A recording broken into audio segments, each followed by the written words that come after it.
কাতারে দখলদার ইসরায়েলের হামলার এক সপ্তাহের মাথায় পারস্পরিক প্রতিরক্ষা চুক্তি সই করেছে সৌদি আরব ও পাকিস্তান। এর মাধ্যমে ইসরায়েলের হুমকি মোকাবিলায় পরমাণু শক্তিধর পাকিস্তানের ছায়ার নিচে সৌদি আরব আশ্রয় খুঁজে নিয়েছে বলে মনে করছেন বিশেষজ্ঞরা। একই সঙ্গে কাতারে ইসরায়েলি হামলার পর রিয়াদ এখন আমেরিকার পরিবর্তে বিকল্প কোনো দেশের ওপর আস্থা রাখতে শুরু করেছে বলেও ইঙ্গিত মিলছে। বুধবার রিয়াদে যুবরাজ মোহাম্মদ বিন সালমান ও পাকিস্তানের প্রধানমন্ত্রী শাহবাজ শরীফ চুক্তিতে সই করেন।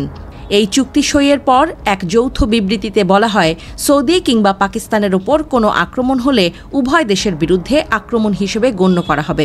অর্থাৎ কেউ হামলা চালালে একই সঙ্গে প্রতিরোধ গড়ে তুলবে পরমাণু শক্তিধর পাকিস্তান ও সৌদি আরব।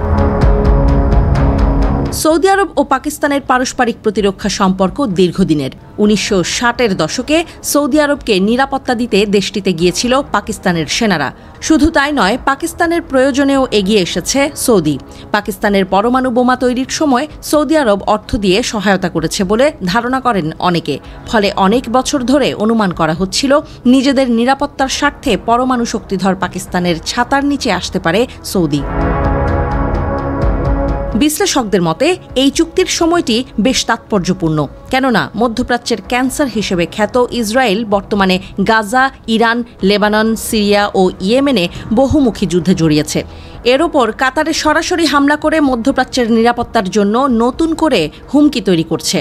ইসরায়েল ক্রমেই বেপরোয়া হয়ে ওঠায় নিজেদের অন্যতম মিত্র আমেরিকার ওপর সৌদি আর পুরোপুরি আস্থা রাখতে পারছে না বলেই মনে করছেন বিশ্লেষকরা। আর এ কারণেই পাকিস্তানের সঙ্গে চুক্তি করে নিজেদের নিরাপত্তা নিশ্চিত করতে চাইছে রিয়াদ। কারণ পরমাণু শক্তিধর পাকিস্তান পাশে থাকলে সৌদিতে সহজে হামলা চালানোর সাহস দেখাবে না ইসরায়েল। এদিকে সৌদি আরব ও পাকিস্তানের মধ্যে প্রতিরক্ষা চুক্তির মাধ্যমে মধ্যপ্রাচ্য ও এই উপমহাদেশের কূটনৈতিক প্রেক্ষাপট পুরোপুরি পরিবর্তন হতে পারে বলে মনে করা হচ্ছে। কেননা আমেরিকার সঙ্গে দ্বিপাক্ষিক সুসম্পর্ক রয়েছে সৌদি আরবের। তাদের পাশ কাটিয়ে পাকিস্তানের সঙ্গে নতুন প্রতিরক্ষা চুক্তির কারণে আমেরিকার রোষানলে পড়তে পারে সৌদি। অবশ্য সৌদি আরব ও পাকিস্তানের এই দ্বিপাক্ষিক চুক্তি নিয়ে আনুষ্ঠানিক মন্তব্য করেনি আমেরিকা। অন্যদিকে পাকিস্তান ও সৌদি আরব একই ছাতার নিচে আসায় গভীর এক উদ্বেগের মধ্যে পড়েছেন ভারত। সামনে আসছে সৌদি যুবরাজের পুরনো কথাও। তিনি বলেছিলেন, ইউরেনিয়ামের মজুদ বিষয় না, তিনি পরমাণু বোমা পাকিস্তানের কাছ থেকে কিনে নেবেন। পাকিস্তান ও সৌদির এই চুক্তির ফলে ভারতের জাতীয় নিরাপত্তার ওপর কী পড়তে পারে তা গভীরভাবে খতিয়ে দেখবে ভারতের পররাষ্ট্র মন্ত্রণালয়। ভারত ও সৌদি আরব ঘনিষ্ঠ অর্থনৈতিক অংশীদার হলেও পাকিস্তানের সঙ্গে জোট তৈরি করায় ভারতীয়দের জন্য নতুন উদ্বেগ তৈরি করেছে। এমনিতেই পাকিস্তানকে মোকাবেলা করতে ভারতকে হিমশিম খেতে হয়।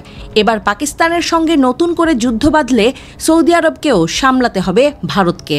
বিষয়টি ভারতের জন্য বেশ উদ্বেগের।